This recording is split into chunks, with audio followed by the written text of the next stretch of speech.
2, nome Estela Teixeira, como o autor já disse, mais tarde, após aparece tirar o novo prêmio. Boa noite, meu nome é Jéssica Gomes. Gostaríamos de pedir a atenção de todos e que somente ao final da palestra fossem realizadas as perguntas, e, se possível, dentro do conteúdo para o qual nos preparamos. Bom, nos dias de hoje, as empresas elas dependem cada vez mais do sistema de informação e da internet para fazer seus negócios. Não podemos dar ao luxo de sofrer interrupções em suas operações. A segurança de informação, ela refere-se à proteção de uma determinada empresa ou pessoa. Isso é, ela opera tanto na parte corporativa quanto na parte pessoal. Bom, o sistema de informação ele está relacionado com a proteção de um indivíduo ou de uma corporação.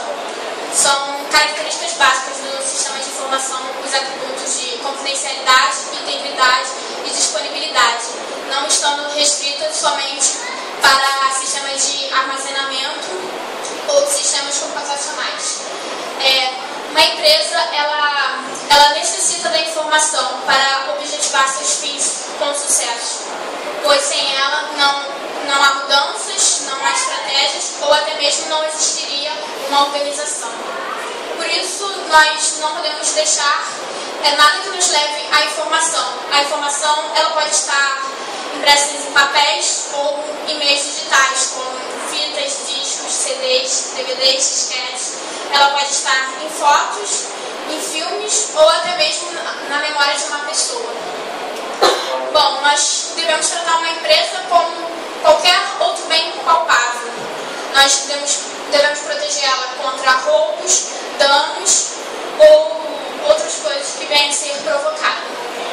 Para que isso tudo venha ocorrer, para que uma empresa ela possa chegar ao sucesso, ela necessita da informação, objetivando sempre os atributos de confidencialidade, integridade e disponibilidade, não descartando nenhum meio que a leve à informação. Todos os meios têm que ser utilizados, não somente os tecnológicos. Bom, dentro da segurança da informação existe o mecanismo da segurança. O que vem a ser o mecanismo da segurança? Ele é dividido em dois conceitos, o conceito físico e o conceito lógico. O que vem a ser o conceito físico? O conceito físico vem a ser, são barreiras que limitam o acesso à informação. É um mecanismo que apoia os conceitos físicos, são as trancas, as portas, chaves, cadeados, guardas. E também temos o conceito lógico, que ele é feito através da internet, através das senhas.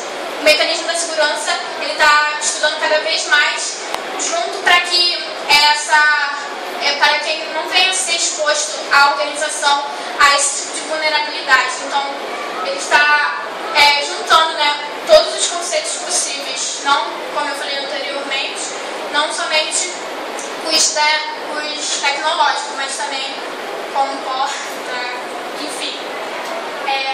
Dentro da segurança da informação existe o sistema de senhas. O que vem a ser o sistema de senhas? O sistema de senhas foi o primeiro a ser criado. Quando você vai lá fazer uma conta, não sei, no seu Facebook, ninguém usa, em seu Orkut, o que ele pede? A identidade, no caso, o vídeo, lá, seu e-mail e a senha. Então, a senha ela foi criada para que as pessoas elas não venham a ter acesso à sua conta, outra coisa parecida. Bom, como eu citei assim, os atributos de confidencialidade, integridade, disponibilidade, o que vem a ser cada um deles? De integridade, ele permite para que as características elas não venham a ser alteradas, para que as características elas sempre venham a ser as originais. Temos também o de confidencialidade, onde somente as pessoas autorizadas ela pode ter acesso às suas informações. Temos o da disponibilidade, onde a informação ela sempre será aberta. Bom, enfim, uma empresa, sendo ela de grande ou pequeno porte, ela necessita da informação, pois os ataques eles estão cada vez mais fortes e mais eficazes.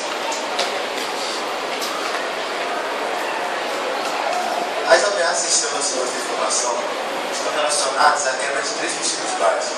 Ela falou a disponibilidade, a confidencialidade e a integridade. Vou falar a perda disso. A perda da disponibilidade e confidencialidade ocorre quando uma quebra de sigilo de alguma forma, ou seja, um indivíduo da TI deixa vazar informações de dados ou cadastro de alguém. A perda da integridade é quando essa informação fica exposta a muitas pessoas e não lhe cabe saber, muito menos mexer nessas informações. Essa pessoa pode fazer alterações de informações que não foram autorizadas. A perda da disponibilidade é quando essa informação não está disponível a quem precisa dela, seja por meio de uma pessoa ou erro só errôneo. A pessoa mexe sem saber que ela vai mexer e erra. Ou seja, mesmo por erro de máquina. Um exemplo disso seria a rede de cartão de crédito. Quando nós vamos passar o cartão de crédito e ela está fora do ar, ocorre a perda de disponibilidade. Ou seja, essa informação não está disponível para a gente. Mas com isso, no uso imprescindível da internet, existem vários tipos de ameaças. Na internet, hoje em dia, é bem mais fácil de contrair as ameaças. Eu vou explicar para vocês alguns tipos dessas ameaças. A primeira delas é o vírus, e mais conhecido. O vírus é um programa que se propaga infectando, fazendo parte de outros programas. Ele pode causar o descontrolamento do computador. O worm, ele também se propaga infectando, fazendo parte de outros computadores, que se propagam pela rede e pode enviar spams. O bot, ele tem a mesma funcionalidade do worm, só que ele pode ser controlado remotamente. O que é ser controlado remotamente? Ele pode ser controlado à distância. Ou seja, o crack que controla o computador, ele pode controlar esse computador à distância. O botnet, ele aumenta a potência desses ataques. E na primeira vez o ataque foi mais fraco, na segunda vez o ataque pode causar mais fortes danos a esse computador. Há também o ransomware. O ransomware é aquele programa que às vezes você não pede com nome, mas nós vemos muito nos sites perigosos. Que são aquelas propagandas que nós vemos nos sites que clicamos em poucos minutos para tentar contrair o vírus na sua máquina. Há também o spyware. O spyware ele controla tudo que você faz e envia para terceiros, ou seja, ele vê tudo que você está fazendo, mas mais ou menos uma atualização de status. Ele não vê tudo que você faz na sua máquina e envia para outras pessoas. Há também o backdoor. O backdoor ele permite que o usuário que já invadiu a sua máquina ele possa invadir novamente, ou seja, ele pode invadir mais uma vez sem ser notado, seja ele o crack. Mas agora eu vou explicar algumas imagens para o melhor entendimento de vocês. Na primeira imagem, podemos ver um aviso de segurança, que o antivírus ou qualquer programa está avisando que há uma ameaça no seu computador.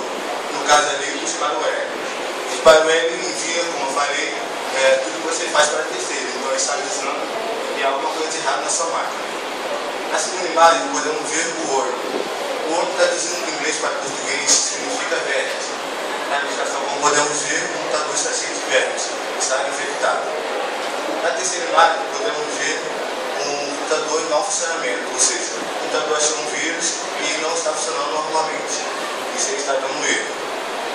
Mas falamos tanto em hacker, cracker, o que seria isso? O que são eles? Hacker e cracker são pessoas atualmente inteligentes que tentam cada vez burlar as leis, tentando passar por cima da lei, fazendo que uns trabalhem para o bem e outros trabalhem para o mal. Qual a diferença entre eles? O hacker ele trabalha em empresas mantendo sempre as portas fechadas, ou seja, impedindo que essas invasões não sejam feitas pelos crackers. Nesse caso, o hacker é do bem, porque ele impede que os crackers, no caso do mal, invadam essas empresas. Ou seja, os crackers invadem essas empresas e certamente eles ganham fama e dinheiro. O que eles fazem com isso, com a fama e dinheiro? Eles roubam senhas de cartões de crédito, roubam contas bancárias. Com essas contas, esses números de contas bancárias, eles fantasiam as pessoas e assim ganham dinheiro. Certo? Mas, passando por esse ciclo que não existe 0% de segurança, por mais que todas as portas estejam fechadas, por mais que, como ela falou, todas as tampas estejam bem sendo mudadas, a segurança da gente fica presa ao lado mais caro que existe, que é o ser humano. Então, o que adianta a empresa gastar milhões de reais comprando trancas e portas, se ela descuida do bem mais precioso que é dentro dela, que são as pessoas que ele trabalha. Os especialistas indicam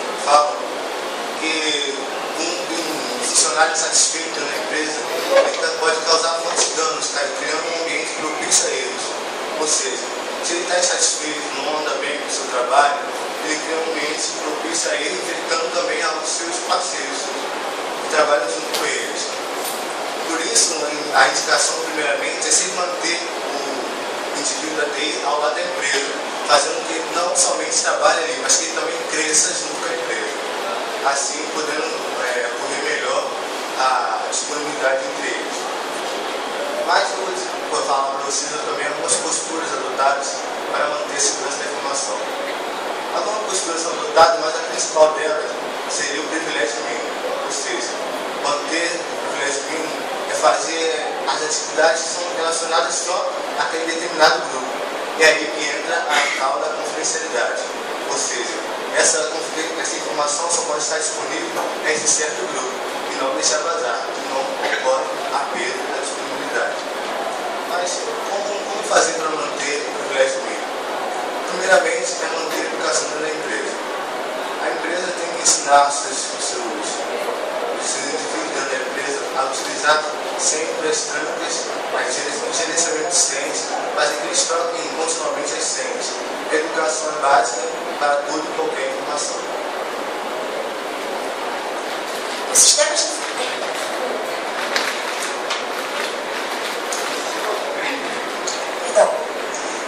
de informação e informática estão presentes em nosso cotidiano de uma forma ou de outra, pois com eles podemos ter um grande avanço na praticidade relacionada à troca de informações. Encontramos esses sistemas de informação nos envios de e-mails, SMS, arquivos eletrônicos, documentos impressos e transações bancárias. Sendo assim, estamos envolvidos com informações valiosas o tempo todo, tanto em nossa vida profissional como particular. Mas afinal, o que é informação? Pode ser definido como qualquer conteúdo que possa ser armazenado ou transferido, atendendo necessidades e sendo útil ao ser humano. Trata-se de tudo que envolve conhecimento. Desse modo, a informação digital é um dos principais, se não mais importante ativo das empresas na era atual, já que a mesma pode ser lida, armazenada, manipulada ou até mesmo destruída. Nos últimos anos, a segurança da informação sofreu grandes alterações. Boa parte delas foi devido à mudança de comportamento dos criminosos virtuais, que deixaram apenas de realizar invasões para também obterem vantagens financeiras. Devido a fatos como estes, é necessário proteger essas informações de modo que elas não estejam totalmente expostas aos riscos e ameaças. Além disso, deve alertar os cuidados relacionados aos riscos oferecidos pela própria empresa, como, por exemplo,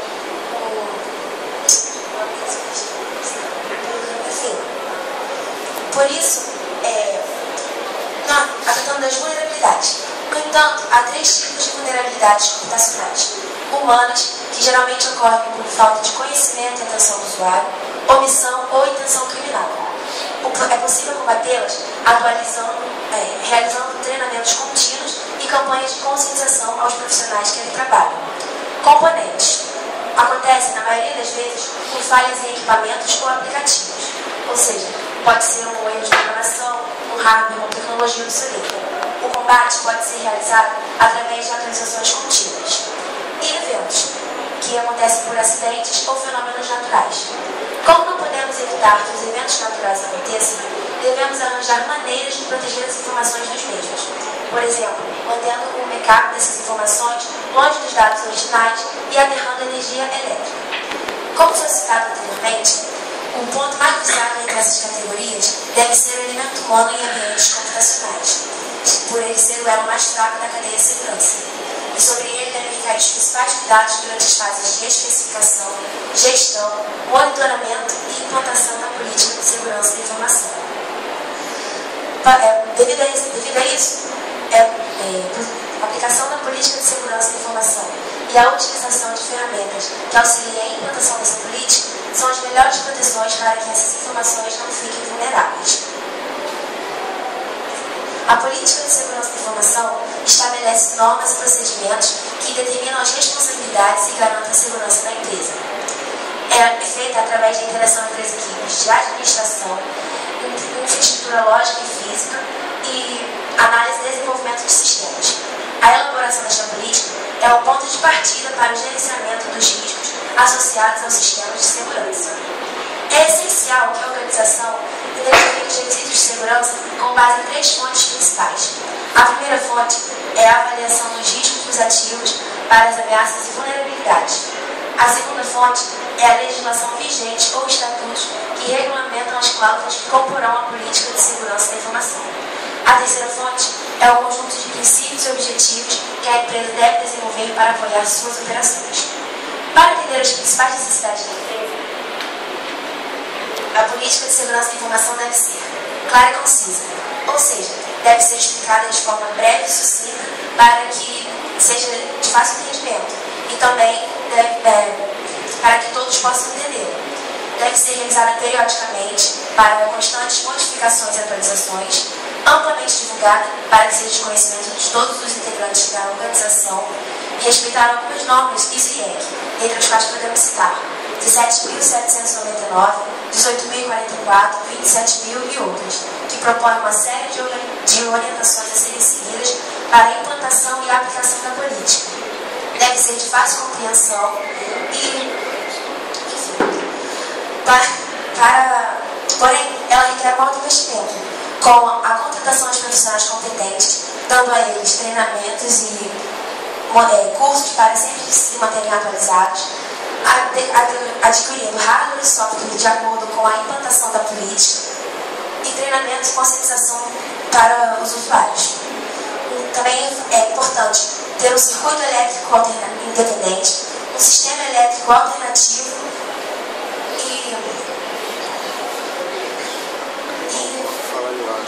e ambiente revisado para manter os servidores. Sendo assim, muitas empresas optam por não investir na segurança, julgando ser um gasto desnecessário. Somente quando surgem os grandes prejuízos causados pela vulnerabilidade do sistema, que elas veem que o perigo é real e decidem então adotar medidas para garantir a segurança. Além de executar a política de segurança, faz-se necessário a utilização de ferramentas de segurança, dentre as quais podemos citar o firewall, uma ferramenta indispensável para a segurança entre redes de computadores. Sua função é controlar o tráfego de dados e conexões externas. Existem 2 tecnologias por firewall, uma por hardware e software e outra apenas por software. Porém, a segurança oferecida por esta ferramenta, independente da tecnologia utilizada, varia de acordo com a configuração do firewall. Os requisitos de segurança do firewall são estabelecidos de acordo com o filtro de pacotes, que garante que nenhum conteúdo previamente negado na configuração do firewall trafega pela rede, gerenciamento de aplicativos. Somente aplicativos, ferramentas e utilitários autorizados possam ser executados. Controle de acesso. Somente usuários autorizados possam acessar dados e computadores permitidos. E controle de portas lógicas, que garante que determina as portas usadas para conexões externas, comunicação e problemas de comunicação e entrada de serviços de dados. Como podemos ver nessa animação em 3D, este firewall está configurado para o controle de portas lógicas e filtro de pacotes. Ou seja, somente os pacotes endereçados às portas disponíveis continuarão o tráfego pela rede. Os demais, que forem destinados às portas bloqueadas, serão cancelados. Neste caso, somente a porta 25, destinada ao envio e recebimento de correio eletrônico, e a porta 80, destinada à conexão com a internet, estão disponíveis. E assim funciona o controle das portas lógicas. Após este processo, os pacotes de dados continuam o tráfego pela rede. E algum pacote que terá um conteúdo previamente negado na configuração do firewall será detectado e possivelmente destruído. E assim funciona a filtragem de pacote. Além desta ferramenta, podemos citar também a biometria. Apesar desta técnica ficar conhecida há pouco tempo, ela já vem sendo utilizada desde o ano de 800 d.C. na China, para a identificação dos consumidores em estabelecimentos comerciais, onde eles deixavam suas impressões digitais em tábuas de barro. O sistema biometria é o conjunto de características individuais utilizadas em sistemas de segurança. O sistema biométrico conta com um equipamento com capacidade de processamento, um software capaz de armazenar informações previamente capturadas e dispositivos de leitura, como scanners e sensores. Para melhor entendimento, podemos explicá-lo da seguinte forma. Primeiramente, é necessário alimentar o banco de dados com características previamente capturadas. Depois de feito o cadastro, toda vez que for solicitado o acesso, será feita uma comparação entre as imagens previamente capturadas com as imagens já armazenadas anteriormente no banco de dados. Esta comparação é feita através de um conjunto complexo de algoritmos. As características intrínsecas ao indivíduo se dividem em dois tipos: físicas, como por exemplo as impressões digitais, a geometria das mãos, identificação por íris ou retina, temperatura e pressão arterial, e comportamentais, que ainda estão em estudos por não serem totalmente confiáveis, já que o ser humano reage de forma diferente de acordo com ambientes e situações. Por exemplo, num ambiente que oferece perigo, alguns demonstram medo, outros insegurança. Sob pressão, alguns perdem o controle de suas ações, outros encaram como um desafio, mantêm a calma e conseguem realizar o tema proposto com êxito. Sendo assim, concluímos que o comportamento humano é inconstante e adaptável. A aplicação da segurança biométrica tem por finalidade garantir quem a pessoa diz realmente ser. É utilizada em diversos setores, como escolas, aeroportos, segurança patrimonial, segurança bancária, relógios de pontos e outros. Aqui no Brasil, em 2008, 3 cidades utilizaram o sistema biométrico para a identificação dos eleitores em urnas eletrônicas. Durante as eleições municipais desse ano, 17 cidades contaram com o sistema biométrico. E segundo o Tribunal Superior Eleitoral, acredita-se que até 2018 todas as cidades contem com um sistema biométrico para a identificação dos eleitores. A combinação dessas ferramentas, outras ferramentas podem ser citadas, como por exemplo a criptografia, a auditoria, a assinatura digital, antivírus, sistemas de detecção de intrusos e outros. A combinação dessas ferramentas proporciona um nível maior de segurança. Porém, o profissional responsável pela administração da segurança da informação deve estar ciente que não há um sistema 100% seguro e que qualquer falha detectada por especialistas mal intencionados pode comprometer a segurança de toda a empresa. Sendo assim, monitoramentos, treinamentos e atualizações devem ser contínuos.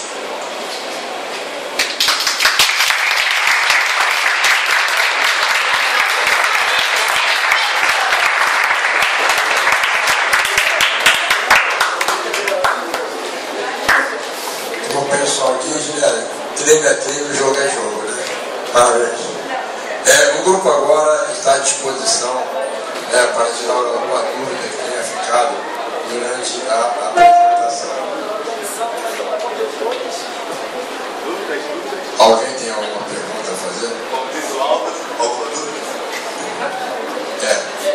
Vai perguntar. Aquela urna que seria só de teco, ela seria biometria, que lá não tem digital nem nada, só teco. Que aperta, bota o número e confirma, ela seria biometria? Não. Para a urna eletrônica que conta com o sistema biométrico, ela tem um aparelho específico para as impressões digitais. Ou seja, para a urna eletrônica contar com o sistema biométrico, ela tem que conter aquele aparelho. Mais alguma dúvida? Não, obrigado. Se eu tiver um file configurado na minha máquina, eu estou protegendo contra vírus? Bom, não, porque, como foi explicado, a combinação das ferramentas proporciona um nível maior de segurança. Mas para se livrar dos vírus,